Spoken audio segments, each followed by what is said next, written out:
আসসালামু আলাইকুম সম্মানিত ভিউয়ার্স, আশা করি সকলেই ভালো আছেন। আমরা আলোচনা করব কিভাবে আমরা গার্মেন্টসের মেজারমেন্ট আমরা কন্ট্রোল করব। তো আমরা যারা কোয়ালিটি ডিপার্টমেন্টে জব করি, তো আমরা কিন্তু সকলেই চাই বাইরের কাছে আমরা ভালো কোনো প্রোডাক্ট পাঠাতে। তো আমাদের কাজই হচ্ছে বাইরের রিপ্রেজেন্টেটিভ হয়ে কোয়ালিটি গুণগত মান নিশ্চিত করা। তো যা হোক, তো আমরা বিভিন্নভাবে কিন্তু আমরা গার্মেন্টসের কোয়ালিটি কন্ট্রোল করে থাকি।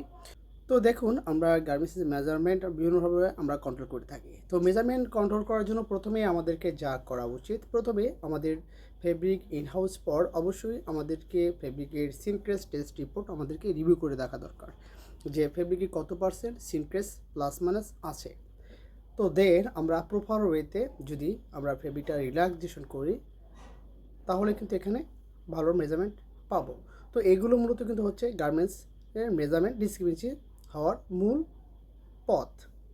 তো যা হোক, তো এরপর আমরা কি দেখব, এরপর আমরা প্যাটার্ন দেখব বা মার্কার আমরা চেক করে নেব। অবশ্যই লেয়ের পর আমরা লেয়ে বিছানোর পর আমাদের যে মার্কার রয়েছে সেটা আমরা মেজারমেন্ট করে দেখব আমাদের মার্কার প্যাটার্নটা আমাদের ঠিক আছে কিনা, এটা আমাদেরকে ইনশিওর করতে হবে। দেন অবশ্যই আমাদেরকে কভারিং সাইজ এবং কভারিং কালার আমাদের কিন্তু সাইজ সেট মেকিং করতে হবে। অর্থাৎ যদি কয়েকটা কালার থাকে সেক্ষেত্রে আমরা সব সাইজ মিলিয়ে কিন্তু একটা সাইজ সেট মেকিং করব, অথবা কালার ওয়াইজ আমরা মেকিং করে থাকি।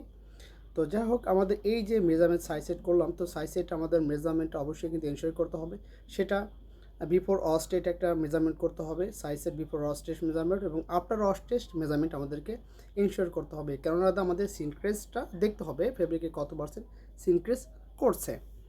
তো দেন আমরা এর উপর কিন্তু আমরা প্যাটার্ন কারেকশন দেব। তো কারেকশন দেওয়ার পর এবার আমরা সরাসরি বাল্কে যাব না, অবশ্যই আমাদের ট্রায়াল কাটিংয়ের জন্য আমরা চলে যাব। ট্রায়াল কাটিং 200 থেকে আমরা 250 পিস আমরা দিয়ে থাকি, সেটা কোয়ান্টিটির উপর বেস করে কিন্তু আমরা ট্রায়াল কাটিং দিয়ে থাকি। তো ট্রায়াল কাটিংয়ে আমাদেরকে কিন্তু আবার মেজারমেন্টটা রিভিউ করে দেখতে হবে যে আসলে মেজারমেন্ট আমাদের অ্যাডজাস্টমেন্ট হয়েছে কিনা, তো মেজারমেন্ট ঠিক আছে কিনা। তো মেজারমেন্ট কিন্তু দেখার জন্য ভেরি ইম্পর্টেন্ট, কারণ অবশ্যই এটা কিন্তু ফিটিং ইস্যু। তো গার্মেন্টসের যে মেজারমেন্ট দেখতে হবে, কারণ যদি আমরা একটা প্রোডাক্ট কিনে থাকি, সেই প্রোডাক্ট কিন্তু আমরা অবশ্যই কিন্তু মেজারমেন্ট আমরা দেখে নিই, কারণ যে মেজারমেন্ট ডিসক্রিপেন্সি রয়েছে কিনা, সেটা আমি পড়তে পারবো কিনা, এই ফিটিং ইস্যুগুলো কিন্তু আমরা দেখতে থাকি। সুতরাং এটা কিন্তু ভেরি ইম্পর্টেন্ট। একটা প্রোডাক্ট তৈরি হওয়ার পর একটা বাইরের কাছে প্রোডাক্টগুলো চলে যাবে, সেগুলো ফিটিং ইস্যু নিয়ে আমাদের অবশ্যই কিন্তু নজর রাখতে হবে। দেন আমরা এই ট্রায়াল কাটিংয়ের পর আমার মেজারমেন্ট অ্যাডজাস্টমেন্ট ঠিক আছে সেটা চেক করে নেব, তারপর আমরা বাল্ক কাটিংয়ে যাব। তো বাল্ক কাটিংয়ে আসার পর অবশ্যই আমাদের কিন্তু বিভিন্ন স্টেপ রয়েছে, সেই স্টেপগুলো কিন্তু আমাদেরকে কিন্তু অবশ্যই মেনটেন করতে হবে। অবশ্যই ইনপুটে আমাদের কিন্তু অবশ্যই সাইজ সেট আমাদের প্যাটার্ন নিয়ে আমাদেরকে মেজারমেন্টটা ইনশিওর করতে হবে যে আমাদের কার্ড প্যানেলগুলো মেজারমেন্ট ঠিক আছে কিনা, এটা আমাদেরকে ইনশিওর করে নিতে হবে। তো তারপর আমরা অবশ্যই যে সুইং অ্যালাউন্স রয়েছে, সেই সুইং অ্যালাউন্স ঠিক আছে কিনা অবশ্যই প্যাটার্নের সাথে আমরা মিলিয়ে দেখবো হার্ড প্যাটার্নের সাথে। তো সুইং অ্যালাউন্স যদি না থাকে সেক্ষেত্রে অবশ্যই আমরা কাটিং সেশনে কথা বলবো। তো এখানে কিন্তু এই যে একটা সুইং অ্যালাউন্স ব্যবসা করা আছে, এখানে কিন্তু যদি একটু সুইং অ্যালাউন্সটা ডিফারেন্স হয়, সেক্ষেত্রে আমরা দেখা যায় যে আমরা চেলির উইথ বা সুইং অ্যালাউন্স আমরা কমিয়ে কিন্তু আমরা পার্টগুলো অ্যাডজাস্টমেন্ট করতে পারি বা সুইং করতে পারি। তো অবশ্যই সুইংয়ের আগে এগুলো অবশ্যই আমাদের টেক কেয়ার করা দরকার।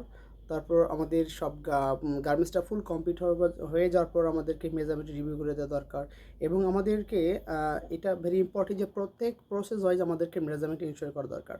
অর্থাৎ যে প্রসেস আমরা সুইং করবো, প্রতি আমাদের লেআউটের সময় আমাদেরকে মেজারমেন্ট ইনশিওর করা দরকার, কারণ যে আমরা প্রত্যেকটা প্রসেস যদি আমরা মেজারমেন্ট ইনশিওর করি, সেক্ষেত্রে আমাদের মেজারমেন্টটা কন্ট্রোলের ভিতর থাকবে। এটা আই হোপ দ্যাট।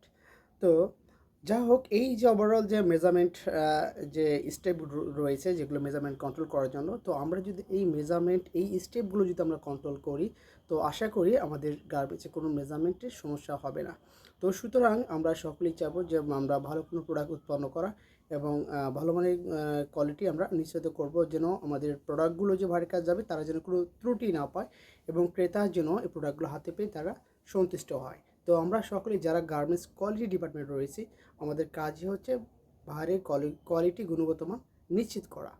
তো দেখেন, এই স্টেপগুলো আমরা আশা করি আমরা ফলো আপ করবো, এবং আমরা অনেকেই এগুলো ফলো আপ করি। দেখা যায় যে কাজের প্রেশারের কারণে কিন্তু আমরা বিভিন্ন রকম আমরা স্টেপ কিন্তু মিস্টেক করে থাকি। এটা কিন্তু কোনোভাবেই কিন্তু আমাদেরকে স্টেপ ওভারটেক করা যাবে না। আর মেজারমেন্ট অবশ্যই আমরা করবো একদম রিল্যাক্সে। সাইজ সেটের রিভিউর সময় অবশ্যই আমরা একদম ফ্ল্যাট এবং সুন্দর করে আমরা মেজারমেন্ট করবো। এখানে কোনো টানাটানি করে আমরা কোনো মেজারমেন্ট কিন্তু এখানে ইনশিওর করবো না। অ্যাজ ইউজুয়াল আমরা ফ্ল্যাট করে আমরা মেজারমেন্টটা ইনশিওর করবো যে আমার সাইজ সেট মেজারমেন্টটা ঠিক আছে বা কারেকশন এত বা প্লাস মাইনাস আমাদের এতটুকু করতে হবে, তাহলে আমরা কিন্তু একটা গুড রেজাল্ট পাবো, যে আমরা ভালো একটা মেজারমেন্ট পাবো। তো সুতরাং এই স্টেপগুলো আশা করি আমরা সকলে মেনটেন করব। তো এগুলো মেনটেন করলে ইনশাল্লাহ আমরা মেজারমেন্ট আমরা কন্ট্রোল করতে পারবো। আরও নিত্য নতুন ভিডিও পেতে অবশ্যই আমাদের চ্যানেলটি সাবস্ক্রাইব করে আমাদের চ্যানেলের সঙ্গে থাকবেন। তো আজকের মতো বিদায় নিচ্ছি, আপনারা ভালো থাকবেন, সুস্থ থাকবেন, আল্লাহ হাফেজ।